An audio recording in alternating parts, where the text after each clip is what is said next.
اگلے 48 گھنٹے ناظرین، اگلے 48 گھنٹے دنیا کا نقشہ تبدیل ہونے والا ہے۔ یہ صرف ایران اور امریکہ کے لیے نہیں ہے، پوری دنیا کے لیے فیصلہ کن ہو سکتے ہیں۔ واشنگٹن سے آنے والے اشارے بتا رہے ہیں ایران کے خلاف جنگ اب صرف میزائلوں اور بموں تک محدود نہیں رہی، اب یہ کسی اور سمت جا رہا ہے۔ خلیج میں کشیدگی خطرناک حد تک پہنچ چکی ہے۔ آبنہ ہرمز میں تیل بردار جہازوں کی آمد و رفت شدید متاثر ہے۔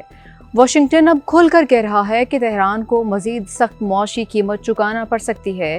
خبر یہ ہے کہ امریکہ ایران کے خلاف وہی ماڈل آزمانے جا رہا ہے جس کا اشارہ صدر ٹرمپ پہلے وینزویلا کے معاملے میں بھی دے چکے ہیں، یعنی تیل اور معیشت اور اسٹریٹجک انفراسٹرکچر کو ہدف بنانا۔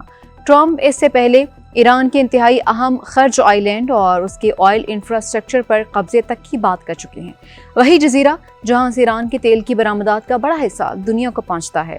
فرض کریں ایسا ہوتا ہے تو جنگ صرف تہران کی گلیوں میں نہیں لڑی جائے گی، اس جنگ کا اثر پیٹرول پمپ تک بھی پہنچے گا، خطے کی معیشت تک بھی پہنچے گا، شاید دنیا کے ہر گھر کے بجٹ تک بھی پہنچ جائے۔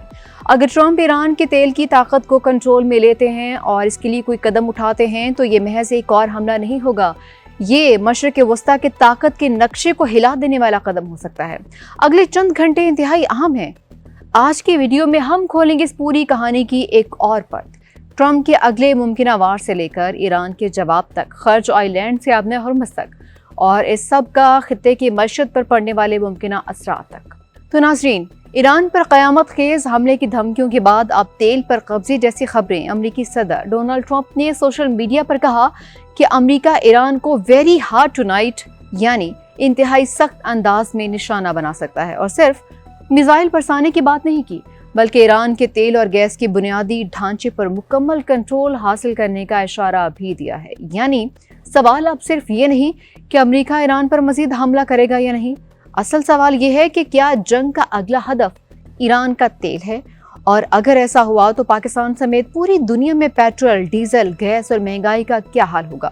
کیونکہ ایران کا تیل صرف ایران کی ضرورت نہیں، یہ عالمی معیشت کے لیے بھی ایک انتہائی اہم معاملہ ہے۔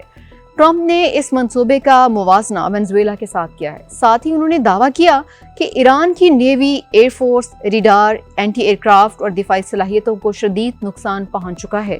ایران پر بمباری ایک چیز ہے، لیکن کسی ملک کے تیل کے بڑے مرکز پر قبضہ کرنا ایک بالکل مختلف سطح کی کارروائی ہے۔ ایران امریکہ جنگ کے دوران خرج آئی لینڈ کا نام بھی سامنے آیا تھا۔ ایران کی معیشت کے لیے خرج آئی لینڈ کی اہمیت غیر معمولی ہے۔ یہ خلیج فارس میں ایران کا اہم ترین آئل ایکسپورٹ ہب ہے، یعنی ایران جو خام تیل عالمی مارکیٹ تک پہنچاتا ہے اس کے بڑے حصے کی ترسیل کے لیے یہی علاقہ انتہائی اہم کردار ادا کرتا ہے۔ اس لیے اگر کوئی طاقت خرج آئی لینڈ کو کنٹرول کرنے کی کوشش کرے تو وہ صرف ایک جزیرے پر قبضہ نہیں کرے گی، وہ دراصل ایران کی آمدنی کے بڑے دروازے پر ہاتھ رکھنے کی کوشش کرے گی، اور یہی وجہ ہے کہ ٹرمپ کی یہ دھمکی اتنی اہم ہے۔ لیکن کیا یہ جنگ کے پیچھے ایک بڑا انرجی گیم ہے؟ یہاں ٹرمپ کا بیان مزید دلچسپ ہو جاتا ہے۔ انہوں نے ایران کے آئل انفراسٹرکچر پر ممکنہ کنٹرول کو وینزویلا کے ساتھ جوڑا ہے۔ ٹرمپ انتظامیہ نے 2026 میں وینزویلا کے معاملے میں بھی تیل اور ملک کے مستقبل کے کنٹرول سے متعلق انتہائی سخت موقف اختیار کیا تھا، لیکن یہاں صرف ٹرمپ کے بیان کی بنیاد پر یہ کہنا درست نہیں ہوگا کہ امریکہ نے ایران پر مستقل قبضے کا فیصلہ کر لیا ہے۔ یہ ایک دھمکی، پالیسی، سگنل اور ممکنہ آپشن کے طور پر سامنے آیا تھا۔ اگر امریکہ ایران کے آئل انفراسٹرکچر پر قبضہ کرنے کی کوشش کرتا ہے تو ایران کے پاس جواب دینے کے کئی راستے ہو سکتے ہیں۔ ایرانی حکام پہلے ہی خبردار کر چکے ہیں کہ اگر ان کی تیل اور گیس کی تنصیبات کو نشانہ بنایا گیا تو رد عمل مزید سخت ہو سکتا ہے۔ ایرانی فوجی قیادت نے بھی یہ پیغام دیا کہ اگر ایران کے تیل اور گیس کے مفادات کو نقصان پہنچا تو خطے میں عدم تحفظ مزید بڑھ سکتا ہے۔ یہ خلیج فارس کے پورے سیکیورٹی سسٹم کو متاثر کر سکتا ہے۔